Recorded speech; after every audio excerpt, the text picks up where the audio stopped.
Hey, Incubator students, happy Tuesday. Hope you're doing well. A couple things that we need to do today. No real lecture. It's actually a couple to-do things, so it's pretty simple. So first off, most of you have been taking your quiz or did take your quiz already. Good job on that. I love that you all didn't give up in the first try and you did it 3, 4, 5, 7 times until you got the score that you wanted. So good job. I love the perseverance and resilience on that. You didn't fail the first time. You just figured out how to not do it the next time. So that's cool. All right, so we're going to continue with your intellectual property, and we need to actually apply this to your business. First thing I need you to do is in the slides for lesson 6.3, you've got a couple links here that are going to break you through. So you've got some trademark searches and you've got some patent searches. So if you go to Google and you look in here and you say, let's put in fishing line, right? It's going to give you anything with fishing line. Now you may need to break down a little bit deeper and find anything, but the idea is that you want to see if there's any patents that are out there that are already about your product, which you may or may not know. The second thing that you're going to want to do, you can also do that on that one, is do a trademark search. Let's go back up to here. There we go. Nope. I'll put the correct link in there anyways. So if we go to trademarks, where the heck is it? So you can search your patent database. So if there's any patents that you want to search there, go through and look there. If you want to search trademarks, you can go through and use this tool like a basic word search. So you could type in like Duracast or No Glow or whatever the case may be and make sure that nobody in the same industry is using your product name as well. So that's first thing. If it is, we'll have to adjust accordingly. If you find something that's a conflict, just let me know. But then what you're going to do is you are going to, so you're watching this lecture right now in Legal Part 4, and then your homework is this IP worksheet as a team. I can't stress enough that you guys work together as a team. If there's a speed bump in your team and somebody's not pulling their weight, let me know. But your points will be assigned assuming that all 2 or 3 people in your team are pulling your weight. So if one of the 2 people is not working, the person who did the work is going to get the points, the other person did not. So you got to be there and be part of your team and support them. So make sure you do that.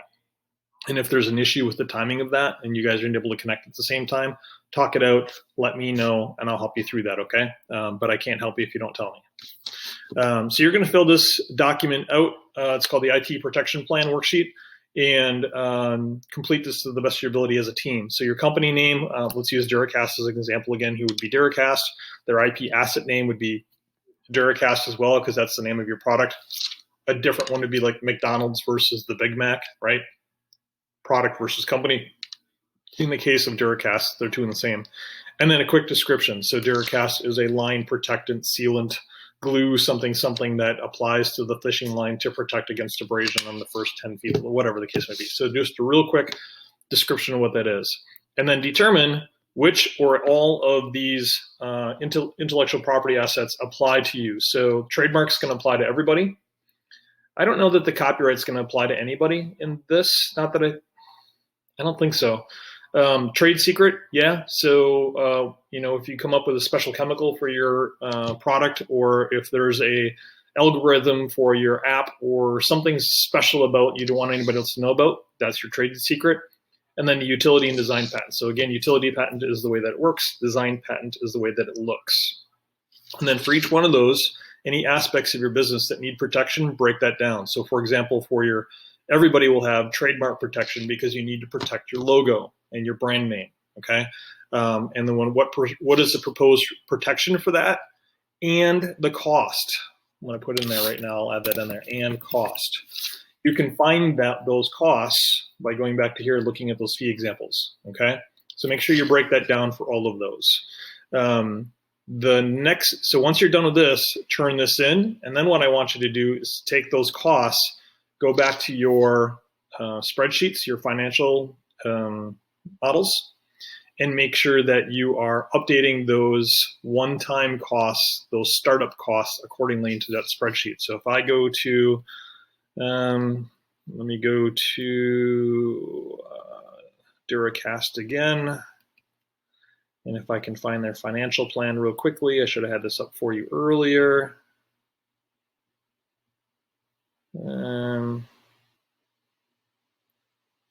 Financial plan, there it is, financial model.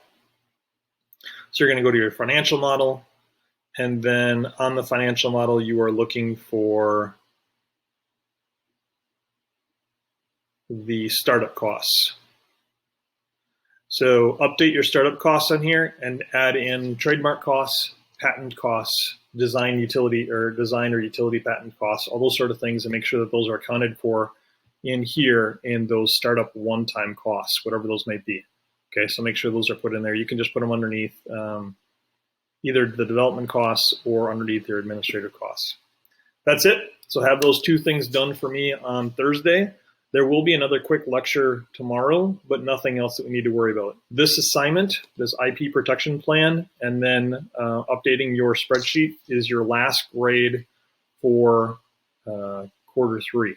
So have those done for me by the end of the day on Thursday. If you have any questions, reach out to me. You can do Hangout, you can do a chat, whatever the case may be. So be good, wash your hands, take care.